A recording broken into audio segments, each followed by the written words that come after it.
Hi everybody, welcome back to the channel. If you're new here, great, welcome. I'm the Kitchen Mom and I am currently baking my way through the Great British Baking Show cookbook, Love to Bake. And today we are working on Prue, as in Prue Leith's, Sussex Pond Puddings. And now I have zero idea how this is actually going to turn out because I do not have a steamer, which is how you're supposed to cook these. So we are gonna see how this goes. So I have 110 grams of self-rising flour in my bowl, and I'm going to add 50 grams of a fresh white breadcrumb to it. And we have the zest from one lemon, and also 75 grams of what it calls vegetable suet. I think I'm saying that right. I have no idea. I don't know what that is. I Googled it. It looks like lard or like vegetable shortening is a good substitute. So that's what I'm using is lard actually, because I had some in my cabinet from a weird recipe. Yeah, it actually doesn't even actually say to stir this, but you know, I am who I am. And to this, I'm going to add milk and water. So I have 50 milliliters of milk mixed with 50 milliliters of water. And I'm going to stir it until it's a soft but not sticky dough. Okay, I do think it's funny it never actually tells you what to do if your dough is sticky, because mine is a little sticky. But the next step is to turn it out onto a lightly floured surface and knead it for 1 to 2 minutes. So I'm just going to hope that incorporating some of the flour from my surface will get it to be not sticky. Now that I've kneaded it for a minute or two, it's definitely less sticky. So I'm going to move on. We are making 2 puddings, so I'm going to divide this in half. Okay, and then it says to break a quarter of this off for my lid of my pudding. So I'm going to assume that's about a quarter. And then I'm going to roll out the other 3/4 so that so I can line my pudding molds. Here's the other part of this recipe that I am making up. So I don't have a steamer, I already said. I also do not have pudding molds. Yeah, puddings just aren't really popular in the States. So why would I have that? Anyway, so I have I have little girls. So I have mini doll pan that has 4. So I'm going to use 2 of these. So I've kind of put a little sling wrap in there, you can see, and I buttered it to no end. So I'm going to use that. It is the perfect size. It said 285 milliliter mini pudding molds, and I poured 285 milliliters of water in there, and it's perfect. So we're going to see. Okay, I'm going to try this. It's weird. Okay, so now I need to line the mold with a 2 centimeter overhang. All right, let's see if this works.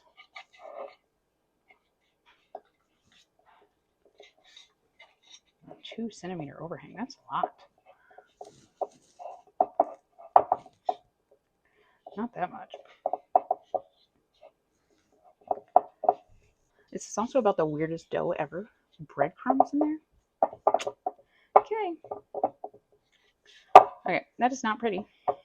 And not necessarily even either. All right, so now what I'm going to do is I'm going to mix 125 grams of light brown sugar, which is what I've substituted for the muscovado sugar here, and 125 grams of unsalted butter.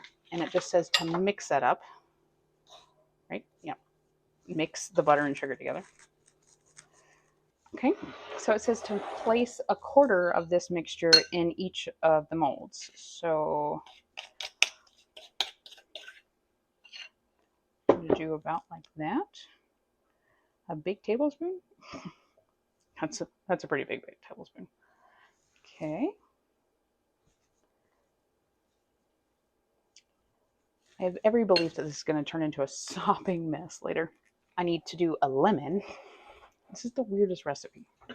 Okay, so now this is where I get really confused because it says 1 lemon half, okay, and then it says to place the cut side down on the work surface and make 2 horizontal cuts, 1/4 of the way down and 3/4 of the way down. So if I 1/4, I don't know what horizontal cut means, and 3/4 of the way down. I don't know. That's what I'm going to go with.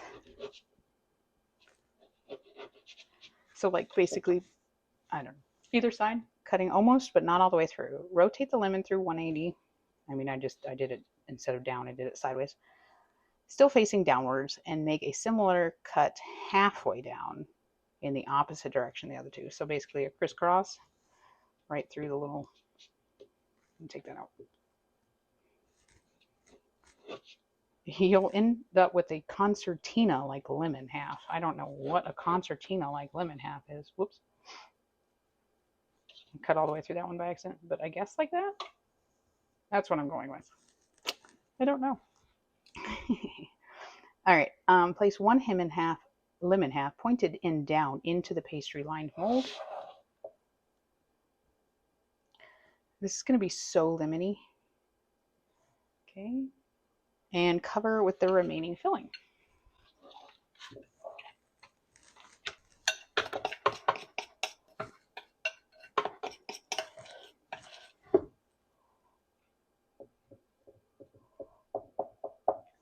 I don't know if you're supposed to like level it off or anything.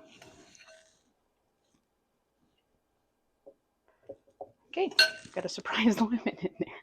Okay, so now I need to roll out the remaining pastry into lids.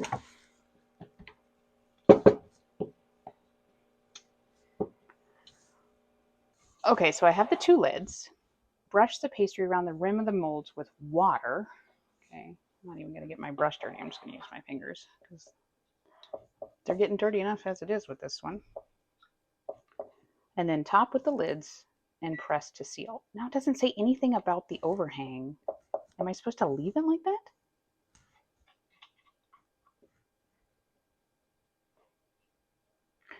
I don't know. I'm just going to try to, because maybe it'll bake up funny. I don't know. It's a little weird. I'm going to pinch it a little. This has every makings of being my worst bake yet. Now there's some weird instructions about folding pleated paper and then lining it with foil and a string and a loop. And when you have the individual molds, I don't have the individual molds, so I'm not doing that. What I am going to do is, in order to make this work, I have a pan that I'm going to put water in. I heated it up a little bit, the water. Like, it's not like boiling. But I figured it would be better to start from somewhere. And then I'm just going to put it in like this. Actually, I'm going to put some more water in there. And then I'm actually going to fill my empty cases up with a little bit of water. Because if anything else, it's just going to get more steam in there, right? I don't know.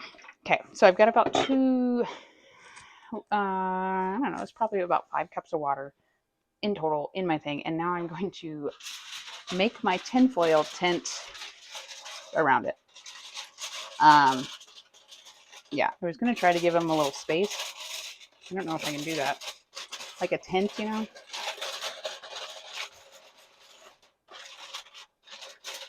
That's probably what the pleated paper is for. Well, that's going to be what it's going to be. Okay, I'm going to put this in the oven.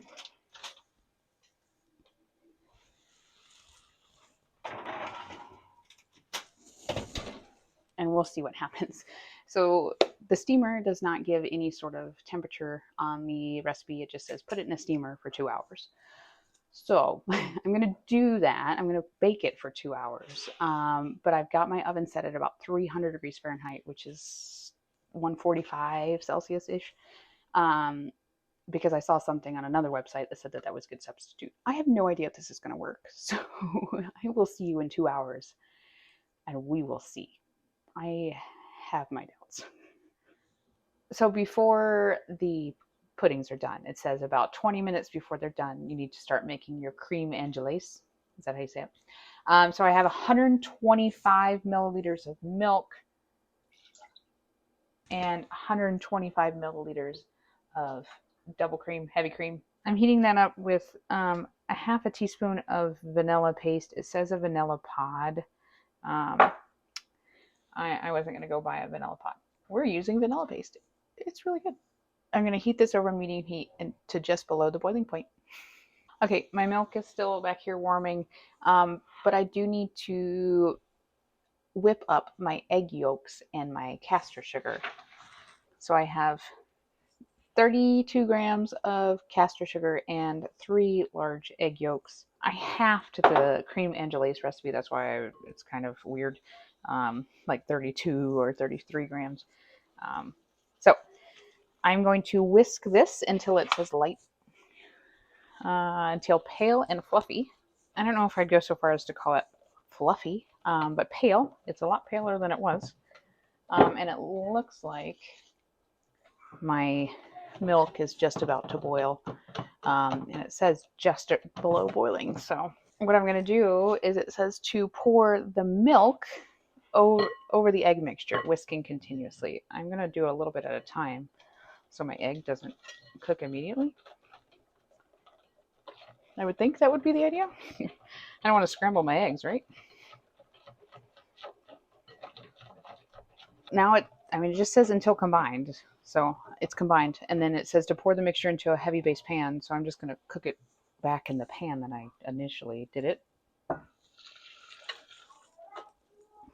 Okay, so I'm going to cook this over low heat where it says 3 to 4 minutes. Stirring, continuously until smooth and thick enough to coat the back of a spoon. All right, well, it's been on there longer than the 3 to 4 minutes.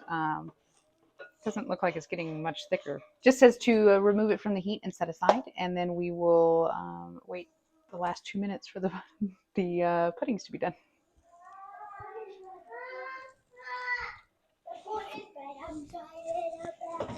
Okay, it's out. It says to let it sit, leave to cool.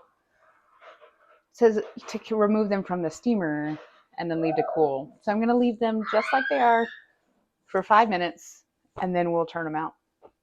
Okay, it's been 5 minutes, so let's see what they look like. Okay, they're browned. I don't know if they're browned enough. Oh, that's soft. What do you think, Anna? You think they're going to turn out? You know what I didn't think about is the fact that there's water in the cups that I filled. So give me just a minute to syringe out that water, and then we'll flip them out on camera for you. Just one of those funny things I didn't think about. Okay, so I've got the water out of there. So now I'm ready to flip them, and I don't typically flip on camera, just because. But I decided that this was kind of the thing about this one, right? So if it doesn't all get on camera, I'm sorry. I'm just not used to trying to fit it on. Again, I will not be surprised if this just pours everywhere. Fingers crossed. Well, I don't see liquid pouring everywhere, so there is a win. Wow, okay. They look weird, but they held together. I'm going to pull those off. That was just really so they didn't stick to the very top. You know, they made it. Okay, guess who wanted to help taste test? All right, so I popped this one open just a little bit so you can kind of see the lemon on the inside. Looks pretty good. The integrity of the pudding itself is a little questionable. And they don't necessarily look the most appetizing. But that's what it is. What's in that one? So this is our cream. I'm going to try it without the cream first before we pour it on. So we can just give it a taste. All right, girls, get a little spoonful. Oh, what is? That's the lemon on the inside.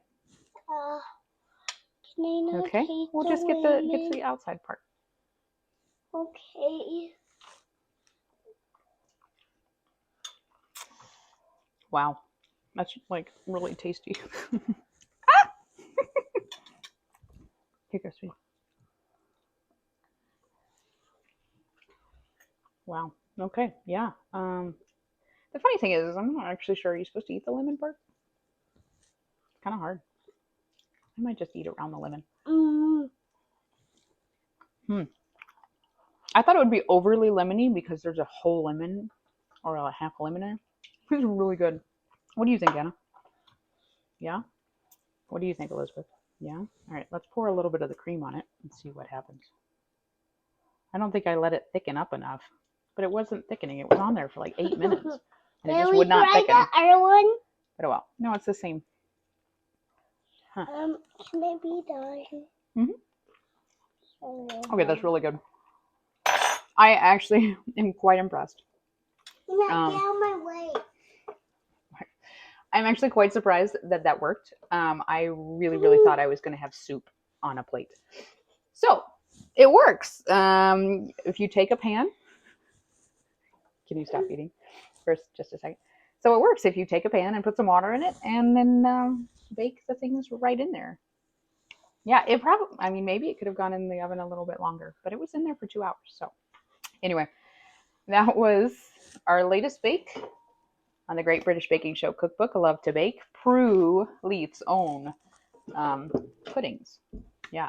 So they were very good, and they're quite tasty. Give it a thumbs up and subscribe. What she said. Give it a like and subscribe, and then we will see you next bake. See you next bake.